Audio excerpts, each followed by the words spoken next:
우리 사랑하는 성도님들, 서로 한번 사랑으로 빛나는 거룩한 눈동자 가져가며 인사 문제 한번 하겠습니다. 서로 보면서 사랑합니다, 사랑합니다. 우리 가을맞이 인사 한번 하겠습니다. 가을 열매처럼 성숙한 성도 됩시다. 가을 열매처럼 성숙한 성도가 됩시다. 성경 전체에서 가장 드라마틱하게 하나님을 만난 사람 에스겔에 대한 이야기입니다. 오늘 1절에는 상황이 어떤지를 보여주고 있습니다. 30째 넷째 달 초 5세 내가 그발강가 사로잡힌 자 중에 있을 때 하늘이 열리며 하나님의 모습이 내게 보이니, 30째 해라는 말은 에스겔이 30살 되었다라는 말씀입니다. 그발강에서 하늘이 열리고 하나님을 만난 에스겔. 하늘이 열리고 하나님을 만난 극적인 체험, 성경 어느 곳을 보아도 이런 식으로 하나님을 만난 사람은 드뭅니다. 민족을 인도했던 모세도, 하늘을 움직였던 여호수아도, 하나님의 마음에 꼭 합한 사람이었던 다윗도 하늘의 문이 열려서 하나님을 만나는 일은 없었습니다. 목사로서 가장 부러운 일이 있다면 이런 체험입니다. 하늘이 열려서 하나님께서 내 속에 다가오는 강렬한 체험. 아마도 순교의 길도 기꺼이 갈 것이고, 그런 체험이 있다면 세상을 변화시킬 만한 용기도 거기에서 얻게 될 것입니다. 우리가 묻고 싶은 질문이 바로 이런 겁니다. 하나님께서 다양한 사람들을 만나 주셨지만 이렇게 간절한 모습으로 하늘의 문을 여시고 찾아오셔서 에스겔을 만난 이유가 무엇일까요? 그만한 하나님의 은혜에는 그만한 하나님의 사명이 있기 때문이었습니다. 에스겔이 받은 사명이 어떤 사명입니까? 에스겔은 본래 제사장이었습니다. 제사장으로서 편안한 삶을 살 수 있었는데도 하나님의 부르심을 받았을 때가 30살입니다. 그로부터 22년 동안 52살까지 그 모든 젊음을 하나님의 복음을 전파하는 일에 당신의 삶을 던졌습니다. 그가 외친 복음이 어떤 복음이었습니까? 당시 유대인들은 바벨론에서 포로로 잡혀 살았던 시대였습니다. 포로 생활했던 사람들이 가장 기다렸던 복음이 어떤 복음일까요? 해방된다는 복음, 자유인의 몸이 되어서 고향으로 돌아간다는 복음. 에스겔의 복음은 그런 것이 아니었습니다. 너희들이 우리가 지금 이렇게 잡혀온 것은 죄악으로 말미암아 잡혀왔고, 우리가 회개하지 않으면 오랜 세월 이곳에서 노예살이 해야 된다라는 게 그의 핵심의 외침이었습니다. 이스라엘 백성들이 좋아했던 외침이 아니었던 겁니다. 이스라엘 백성들, 오늘 에스겔과 함께 포로로 잡혀온 것은 예수님이 오시기 전 BC 597년에 일어난 사건입니다. 회개하지 않은 백성들, 그로부터 한 10년 이후에 느부갓네살 왕이 쳐들어와서 586년에는 완전히 나라를 멸망을 하고 잃게 됩니다. 타락한 백성을 향해서 선지자의 사명을 감당했던 에스겔, 하나님께서는 그 에스겔에게 참 사람의 눈으로 보면 감당하기 어려운 명령을 하기도 합니다. 에스겔을 읽다 보면 하나님께서 이런 명령도 하시나라는 내용들이 몇 가지가 나옵니다. 별난 사명이 다 나오는데, 이스라엘 백성들의 그 죄악을 짊어지고 왼쪽으로 누워서 390일 동안 왼쪽으로 누우라고 명령을 합니다. 날소가 다 차고 나면 이제는 오른쪽으로 누워서 40일을 더 보내라고 말을 합니다. 더 별난 명령도 있어요. 그 이스라엘 백성들의 추악한 모습을 보여주기 위해서 하나님께서는 인분을 구워서 먹으라고 합니다. 에스겔이, 주님, 제가 성결하게 이제까지 살아왔는데 도저히 할 수 없는 일입니다. 그때 하나님께서는 그렇다면 인분을, 소똥을 구워서 먹으라고 바꿔주셨습니다. 참 이해하기 어려운 명령을 하시면서까지 하나님의 사명을 감당했던 에스겔, 정말 에스겔에게 고통스러웠던 것은 다른 일이었습니다. 에스겔의 아내가 먼저 이 땅을 떠났을 때 하나님이 명령하십니다. 내 아내의 죽음을 두고 슬퍼하지도 말고 울지도 눈물도 흘리지 말라.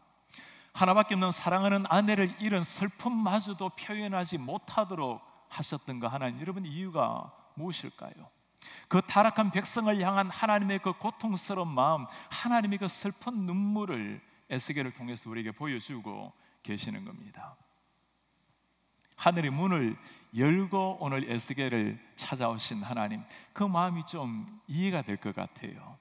에스겔이 열린 하늘을 통해서 하나님을 만났을 때 그 하나님의 영혼을 향한 그 간절한 심정, 그 애타는 마음을 에스겔이 조금이라도 본 겁니다. 그러니 패역한 백성들 앞에서 평생 자신의 젊음을 던져서 하나님의 말씀의 종이 된 겁니다.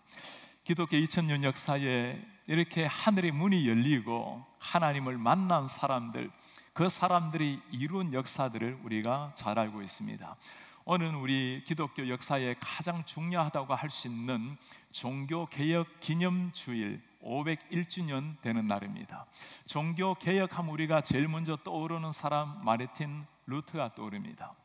루터가 길을 가다가 엄청난 천둥벼락을 맞게 됩니다. 친구는 그 옆에서 바로 적사를 하게 되고, 주님 내 생명을 살려주면 내 삶을 주님께 드리겠다고 수도사가 되기로 결단을 합니다. 수도사로 경건하게 살아가면서 루터의 고민은 이거였습니다. 어떻게 하면 죄 많은 내가 거룩한 하나님 앞에 설 수 있을까?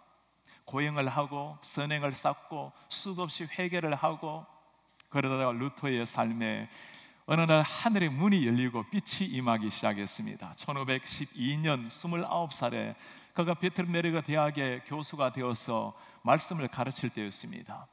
로마서를 읽다가 하늘의 문이 열리고 빛이 임했습니다. 복음에는 하나님의 의가 나타나서 믿음으로 믿음에 이르게 하나니 기록된 바 오직 의인은 믿음으로 말미암아 살리라 함과 같으니라. 구원은 사람의 선행 열심으로 이루어지는 것이 아니라 하나님의 말씀, 하나님의 은혜를 믿는 것으로 이루어진다는 것을 깨닫게 된 겁니다. 하늘의 문이 열린 겁니다. 당시 때 시대 상황 속에서는 혁명 같은 일이 일어난 겁니다. 하나님께서 중세 천년의 역사를, 어둠의 역사를 뚫고 찾아오신 그 놀라운 역사, 루터에게 찾아온 그 이유가 무엇일까요? 그가 해야 되었던 위대한 엄중한 사명이 있었기 때문입니다. 그날 이후로 루터는 하나님의 진리의 복음, 예수 그리스도의 십자가의 복음의 증인이 되기 시작했습니다. 에스겔이나 루터나 그렇게 사명자로 살아가는 게 쉬운 일은 아니죠. 얼마나 고된 삶, 핍박과 죽음의 위협이 컸던지 루터가 지은 찬송이 있습니다. 내 주는 강한 성이요, 거기 1절을 이렇게 소개를 합니다. 내 주는 강한 성이요 방패와 병기 되시니 큰 환난에서 우리를 구하여 내시리로다. 예돈수 마귀는 이때도 힘을 써 모략과 권세로 무기를 삼으니 천하에 누가 당하랴? 천하에 누가 당하랴? 저 수많은 원수 마귀들, 저 수많은 대적자들, 루터의 생명을 앗으려고 오는 그 위협들, 그 속에서도 내 주는 강한 성이었기에 그 하나님의 영광의 낯빛을 보았기에 끝까지 달려가서 종교개혁을 완성할 수가 있었습니다. 하늘이 열리고 하나님의 그 놀라운 모습을, 영광스러운 모습을 바라보고 한 시대 고결하게 쓰임을 받았던 사람, 또 한 사람 진젠돌프란 이름을 우리가 잘 기억을 합니다. 모라비안 교회를 탄생시킨 한 사람입니다. 그는 부유한 집안에서 태어나서 인생에 아무런 어려움이 없었던 사람입니다. 미래가 약속이 되었던 창창한 젊은이였습니다. 대학을 졸업한 후에 유럽 여행을 하던 중에 뒤셀도르프의 한 화랑에서 예수님께서 그 십자가의 자국, 가시자국 그 모습을 성화로 보게 됩니다. 에코 호모, 도미니코 페티가 그린 그림이었습니다. 에코 호모, 이 사람을 보라. 그곳에 쓰여진 글귀 하나가 그의 심장을 뚫고 들어왔습니다. 호크 페시 브로테 구이드 파시스 브로메, 나는 너를 위해서 이것을 주건만 너는 나를 위해서 무엇을 하느냐? 그날 이후로 진젠돌프는 그의 삶을 하나님의 복음을 위해서 던졌습니다. 돌아다니는 사람들을 모아다가 교회를 시작했고, 그 교회가 모라비안 교회, 그리고 선교사를 파송했던 모라비안 선교회가 되었습니다. 모라비안 교회는 12명의 한 명꼴로 선교사를 파송해서 온 세계 예수 그리스도의 피로 물들였던 한 시대를 하나님의 복음으로 물들였던 하나님의 사람이 된 겁니다. 하늘이 열렸을 때, 하나님께서 찾아오셨을 때 한 사람이 변화된 것뿐만 아니라 그 사람으로 말미암아 가정과 사회, 민족, 세계 열방이 변화를 겪게 된 겁니다. 오늘 말씀을 보면서 우리가 우리의 시선을 집중해야 될 한 구절이 나옵니다. 이 하늘이 열리는 엄청난 역사, 언제 일어난 역사일까요? 오늘 말씀을 보면 바벨론 그발 강가에서 포로 생활하던 중에 사로잡혀 있을 때 일어났다고 말씀합니다. 바벨론에서 일어난 일들, 이스라엘 백성들은 하나님이 우리만의 하나님이라고 생각을 했습니다. 우리에게는 저 예루살렘이 있기 때문에 저 무너지지 않는 예루살렘, 저것을 통해서 하나님이 임재하신다고 확신했던 사람들입니다. 그것이 아니었습니다. 하나님께서는 그 적국의 땅, 절대로 하나님이 없다고 말씀했던 그 땅을 통해서 하나님의 역사가 일어난 겁니다. 오늘날 우리가 교회에서 하나님을 만나는 것 귀한 일입니다. 그러나 교회 문을 놨을 때, 우리 직장 문을 열 때, 가정에서 믿는 사람이든 믿지 않는 사람이든 누구를 만나든지 우리 하나님이 임재하신다라는 생각에 신앙인답게, 예배자답게 살아가야 될 이유가 바로 여기에 있는 겁니다. 바벨론 지역에서 임하신 하나님의 영광, 더 놀라운 일이 있습니다. 그발 강가 사로잡혀 있을 때, 포로로 생활하고 있을 때 하나님이 임하셨다라는 사실입니다. 평안하게 하나님의 영광을 구하고 온 민족이 신앙의 극치를 볼 때 임하신 것이 아니라 오히려 우상을 숭배하고 포로로 잡혀가서 노예로 살아가는 날, 아무런 자유가 없는 그 순간에 하나님께서 찾아오셨고 하나님의 영광을 보여주셨다라는 말씀입니다. 사람들은 포로 생활하면서 원망하고 절망했지만, 그러나 하늘을 향해서 기도하며 두 손을 들었을 때 우리 하나님께서는 하늘의 문을 여시고 에스겔에게 찾아와 주셨습니다. 예수님의 제자들, 언제 하늘의 문이 열렸죠? 예수님과 함께 있을 때가 아니었습니다. 예수님이 돌아가시고 난 다음에 두려워서 벌벌 떨며 문을 걸어 잠그고 떨었을 때, 하나님 앞에 죽기를 각오하고 간절한 마음으로 기도했을 때 사방이 막혔던 시대였지만 하나님께서는 하늘의 문을 여시고 급하고 강한 바람처럼 그들 위에 임하신 겁니다. 하늘의 문이 열렸을 때 그때 일어난 것이 초대교회의 놀라웠던 성령의 역사, 생명의 역사였습니다. 지난주에는 참 안타깝고도 감사한 메일을 하나 받게 되었습니다. 제가 원래로 중국에 여름 겨울로 들어간 지가 20년이 되었습니다. 목회한 이후로는 겨울만 들어가고 있는 중입니다. 20년 동안 여러 지역에서 말씀을 가르치면서 지난 10년 동안 집중적으로 한 곳에 들어가서 훈련했던 많은 제자들이 있습니다. 그곳에 계시는 선교사님, 그 선교사님이 보내온 메일입니다. 지금 여러분들이 아시는 것처럼 중국 교회가 종교 조례 법안을 패스하고 난 다음에 이제는 공개적으로 아주 체계적으로 교회를 무너뜨리고 십자가를 무너뜨리고 있습니다. 제가 원래는 다녀오면서 제가 이제는 다음에 올 수 없을지도 모르겠다고, 오히려 오는 것이 여러분들의 안전을 위해서 위험한 일일지 모르겠다고 이야기하고 이렇게 들어왔는데, 선교사님께서 그렇게 귀하게 선교사던 분이 중국에서 추방을 당해서 지난달 철수했다라는 소식이었습니다. 그렇게 10년 동안 많은 제자들을 키우고 이제는 많은 교회, 지하교회에서 하나님의 말씀을 숨기고 있는데 과연 그들이 앞으로 어떻게 될 것인가, 그렇게 메일을 보내왔어요. 이제 정부에서 지하교회 한 사람 한 사람 이름을 다 적어내라는 겁니다. 이제는 교회가 흩어지게 돼 있고 참 쉽지 않게 신앙생활을 해야 되는데, 그 지도자들을 훈련시켜서 하나님의 교회를 일궈내야 되는데 어떻게 할 것인가. 참 감사한 소식은 바로 다음 구절이었습니다. 이 분들이 중국 내에서 하나님의 말씀을 훈련받을 수 없다면 이제는 다른 나라에 가서라도 훈련을 받아야 되겠다고, 그 가난한 사람들이 돈을 모아서 비행기표를 사서 다른 나라에서 훈련시켜 달라고, 이제는 참 다른 나라가 어느 나라인지 말하기도 좀 조심스러운 이런 시대가 되었습니다. 지난 2주 전에 10월 12일에 이 지역에 참 귀한 목사님이 한 분 오셨어요. 맥클린 바이블 철치에 프랜시스 체인이라는 귀한 목사님이 오셨습니다. Rethink Church, Rethink Mission이라는 제목으로 다시 보는 교회, 다시 보는 선교라는 제목을 가지고 강연을 했습니다. 그때 마침 지금 일어나고 있는 그 중국의 핍박, 그 지하교회 현장을 아주 생생하게 설명을 해 주었습니다. 목사님은 목회하다가 그만두시고 1년 동안 중국교회를 다니면서 그 핍박받는 지역의 성도님들, 목사님들을 많이 만난 그 생생한 체험을 들려준 겁니다. 참 놀라운 일이 한 가지가 있어요. 중국이 오랜 세월 공산 정권 속에 교회가 없다라고 했던 나라인데 그 핍박을 뚫고 정말 우죽순처럼 교회가 일어났습니다. 수많은 선교사님들이 들어가서 중국의 지도자를 훈련시켰고, 지금은 세계에서 인구로 보면 가장 많다고 할 수 있는 기독교인들이 헌신하고 있는 곳이 중국입니다. 이제는 종교의 자유는 아니지만 서서히 자유 같은 시대가 오고 좀 예수님을 믿는 것이 편안한 시대가 점점 접어드니까 큰 대형교회도 생겨나게 되고, 그러다 보니까 오히려 신앙적으로는 더 느슨해지는 상황이 되었다는 겁니다.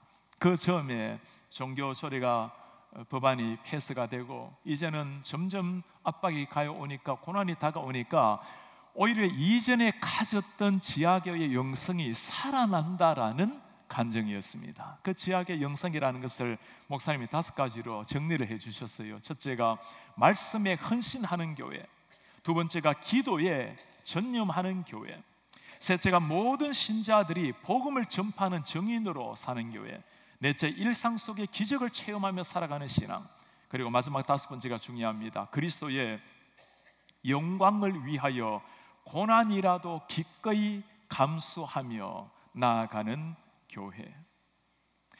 사방이 막힌 듯한 이 상황 속에서 하나님께서는 중국 교회를 통해 놀라운 역사를 새롭게 지금 써가고 계시는 겁니다. 이 아픔의 역사, 이 고난의 역사를 뚫고 우리 하나님께서는 반드시 중국 교회를 새롭게 하실 것이고, 중국 교인들을 하나님의 제자로 특수 훈련을 시키실 것이고, 그들을 통해서 세계 선교의 주춧돌 같은 역할을 하게 하실 것을 믿습니다. 고난과 아픔이 없는 성도 교회 시대가 어디에 있겠습니까? 이민생활 걸어오면서 아픔이 없는 성도님, 눈물이 없는 성도님들이 어디에 계시겠습니까? 그러나 우리가 믿어야 할 것이 한 가지가 있습니다. 하나님께서 허락하신 고난이라면 반드시 하나님의 뜻이 있다는 것을 기억하셔야 됩니다. 우리가 눈물의 골짜기를 지난다 할지라도 우리 하나님의 손이 함께 하시면 반드시 일어난다는 것을 기억을 하셔야 됩니다. 하늘이 문이 열릴 때 어떤 일이 일어났죠? 오늘 3절에 하나님이 말씀합니다. 여호와의 말씀이 부시의 아들 제사장 나 에스겔에게 특별히 임하고 여호와의 권능이 내 위에 있으니라. 하늘이 열렸을 때 하나님의 말씀이 임했고 권능이 그 위에 임했습니다. 에스겔 하면 우리가 먼저 떠오르는 그 권능의 찬란한 장면, 에스겔 37장이 기억이 납니까? 에스겔이 한 일은 엄청난 능력을 행한 것이 아니었습니다. 말씀이 임할 때, 말씀을 선포했을 때 일어난 게 권능의 역사였습니다. 4절에 하는 말이에요. 내게 이르시되 너는 이 뼈에게 대언하여 이르기를 너희 마른 뼈들아 여호와의 말씀을 들을지어다. 어떤 일이 일어나죠? 7절에 얘네가 명령을 따라 대언하니 하나님의 말씀 그대로 증거했을 때 소리가 나고 움직이며 이 뼈 저 뼈가 들어맞아 뼈들이 서로 연결되더라. 10절에 하는 말입니다. 내가 명령대로 대언하였더니 생기가 그들에게 들어가며 그들고 살아나서 일어나 서는데 극히 큰 군대더라. 에스겔이 하는 일이 뭐죠? 지극히 엄청난 기적의 역사를 일으킨 것이 아니라 하나님의 말씀이 임했을 때, 말씀대로 나아갔을 때 그때 일어난 것이 놀라운 권능의 역사였습니다. 우리 성도님들, 목사님들을 위해서, 저를 위해서 기도하실 때 이걸 위해서 기도해 주시기를 바랍니다. 하나님, 우리 귀한 교육자들이 말씀의 권능을 주십시오. 하늘의 문을 여시고 말씀의 권능, 말씀의 은혜를 주십시오. 권능의 말씀이 선포되어야 영이 죽어 있는 사들이 살아날 수 있고, 살아난 자들은 권능의 말씀이 임할 때 영혼이 변화되고 가치관이 바뀌고 인생이 달라지는 겁니다. 목회자들 뿐이겠습니까? 우리 순장님들, 말씀을 가르쳐준 교사분들, 우리 부모님들, 우리 입술에 말씀의 권능이 임하게 되면 우리가 하는 한마디에 우리의 자녀의 인생이 바뀔 수가 있는 겁니다. 평범하게 만나는 형제자매 친구들, 우리가 전하는 한 말씀, 성령께서 임하시고 말씀을 통해서 권능이 임하시면 그 권능으로 말미암아 죽은 한 영혼이 살아나고 산자들이 하나님의 위대한 제자로 탄생되는 역사가 일어나는 겁니다. 하나님의 말씀으로 말미암아 일어났던 권능의 역사. 오늘날 우리는 이 하나님의 말씀의 권능의 역사를 위해서 무엇을 해야 될까요? 그 옛날 하나님께서는 하늘의 문을 여시고 하늘을 가르시고 에스겔에게 찾아오셨습니다.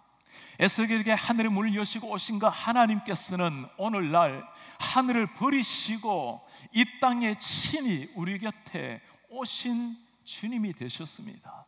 하늘의 영광을 버리시고 하늘의 찬란한 모든 걸 뒤로하고 임마누엘 하셔서 우리와 함께하고 계시는 그 주님. 이제는 언뜻 하나님의 말씀이 임했지만 이제는 말씀을聽기만 해도 우리 곁에 오셔서 속삭이시는 우리 하나님을 만나는 시대가 되었습니다. 하나님을 만나는 사람에게는 이유가 있다고 했습니다. 중요한 사명이 있기에 그 사명을 위해서 주님이 이 땅에 오셨고 그 사명을 위해서 제자들을 부르셨고 그리고 그 사명을 위해서 당신이 피를 흘리셨고 오늘 우리를 구원하셔서 주님 앞에 서게 하신 겁니다. 무슨 사명입니까? 우리가 호흡이 닿는 날까지 에스겔에게 임했던 이 하나님의 말씀, 그 말씀 증거하는 사명입니다.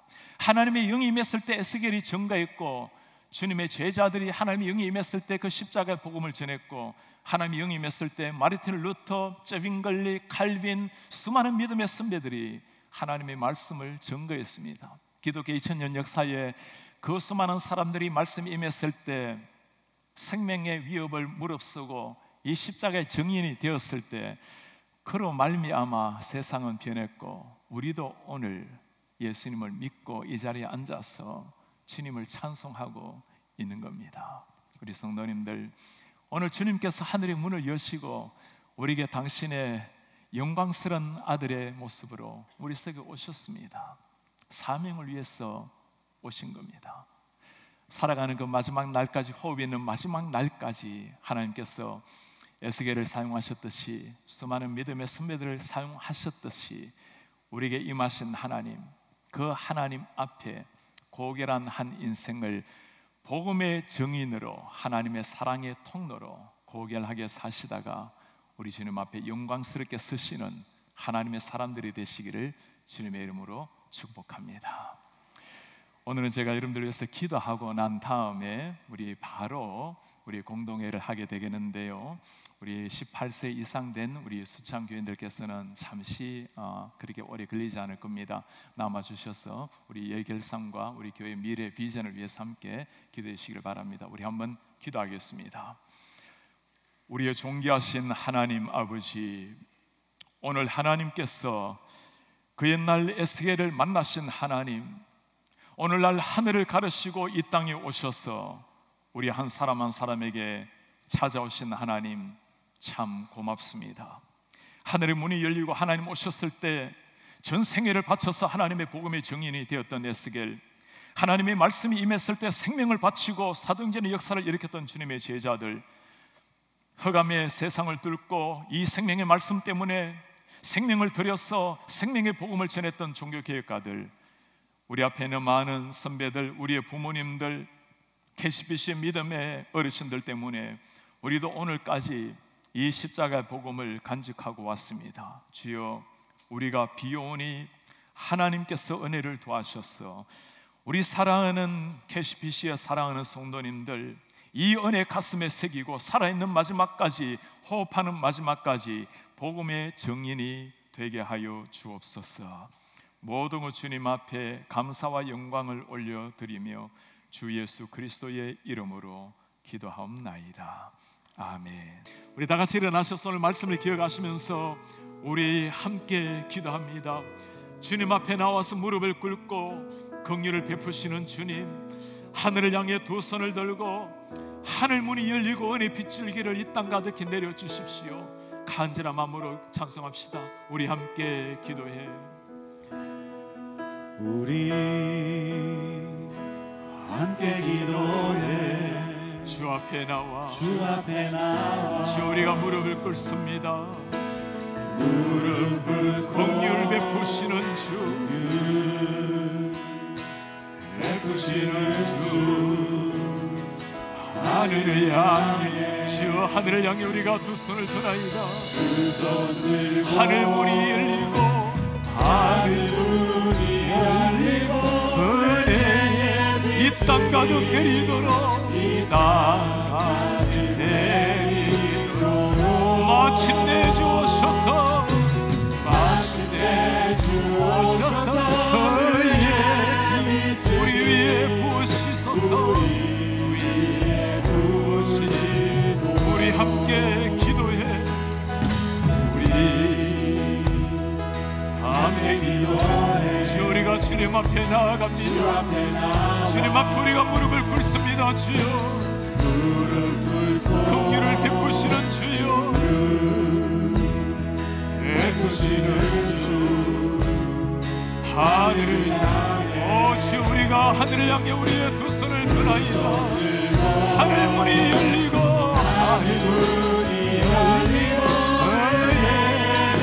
이 땅 가득 내리소서 마침내 주옵소서 마침내 주옵소서 우리 위에 부으신 하늘 문이 열리고 은혜의 빛을 비 하늘 문이 열리고 은혜의 빛을 비 이 땅 가득 내리도록 주여 마침내 우리 가운데 당신의 거룩한 영으로 오시옵소서 주의 영으로 오시옵소서 우리 위에 부으소서 우리 위에 부으시도록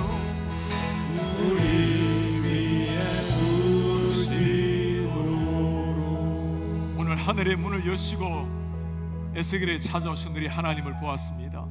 그 옛날 하늘의 문을 여시고 벌벌 떨었던 제자들에게 나타나서 사도행전의 역사를 이루었던 우리 하나님을 보았습니다. 500년 전 종교 계획가들을 깨우셨던 우리 하나님, 오늘 우리 수많은 믿음의 선배들을 깨워서 우리에게까지 복음을 선포하게 하셨습니다. 우리 그 주님 하늘을 가르시고 낮고 천한 우리 가운데 우리 곁에 임말려 오신 우리 주 예수 그리스도입니다. 우리 기도하기를 원합니다. 하늘의 문을 여시고 우리 앞에 오신 것은 사명이 있기 때문입니다. 우리 한 사람 한 사람 호흡이 닿는 그 마지막 순간까지, 내 생명이 닿는 마지막 순간까지 주님 저를 통해서 존귀한 주님을 드러내는 하나님의 증인으로 살아낼 수 있도록 은혜를 도와여 주시옵소서. 나와 우리의 가정과 자녀들과 우리 교회를 통해서 예수의 생명이 이 땅끝까지 선포되게 하시고 주님의 사랑이 이 땅끝까지 펼쳐질 수 있도록 주여 은혜를 보하여 주시옵소서. 주여 말씀의 권능을 도와여 주시옵소서. 우리 한 목소리로 기도하겠습니다. 주님 고맙습니다. 오늘 우리가 사랑하는 주의 백성들이 하나님 앞에 나와서 주여 우리의 마음을 주님 앞에 올려드리며 우리의 정심으로 하나님 앞에 우리의 마음을 올려드리나이다. 우리 하나님 아버지 사랑하는 주의 종들에게 찾아오셔서 말씀으로 찾아오시고 하나님의 영광으로 우리 가운데 나타나 주시며 우리 하나님 당신의 그 찬란한 영광을 우리 속에 보여주시옵소서. 우리 하나님 아버지 주님 앞에 듭니다. 우리 사랑하는 주의 종들이 우리에게 사명에 서서 주신 줄 알고 우리의 호흡이 닿는 날까지, 우리의 생명이 닿는 날까지 우리의 사명을 위해서 달려가는 우리 하나님의 사람들 될 수 있도록 주님 은혜를 도와여 주시옵소서. 주님 앞에 감사합니다. 우리 하나님 가운데 은혜로 채워주시옵소서. 은혜로 찬송해 주시옵소서. 말씀의 증인들로 주님 세워주시옵소서. 우리의 존귀하신 하나님 아버지, 오늘 주님 앞에 하늘의 문을 여시고 오신 그 주님, 에스겔을 만나셨고 제자들을 만나셨고 루트와 칼빈과 수많은 주의 백성들을 만나신 하나님, 우리에게도 하늘의 문을 여시고 예수님 우리에게 찾아와 주시니 감사합니다. 우리의 호흡이 닿는 날까지, 우리의 생명이 닿는 날까지 우리에게 오신 주님, 우리를 위해서 십자가에 피 흘리신 그 주님 가슴에 새기고 주님께서 맡겨주신 그 사명을 향해서 고결하게 한 인생을 주를 위해서 복음을 위해서 던질 수 있도록 주님 은혜를 도와여 주시옵소서.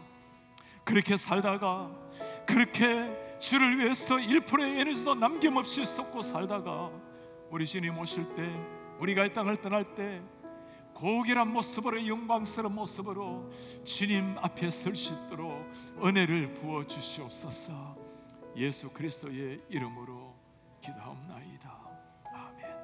주 예수 그리스도의 은혜와 하나님의 사랑과 성령의 교통하심이 하늘의 문을 여시고 우리 이곳에 오신 주님, 우리 심령에 찾아오신 주님, 사명이 있어서 오신 줄 알고 우리가 호흡이 있는 마지막 순간까지 살아도 주를 위해서 죽어도 영광의 복음을 위해서 우리 인생을 불태우기를 다짐하는 주의 모든 백성들 머리 위에 지금부터 영원토록 함께 있을지어다. 아멘.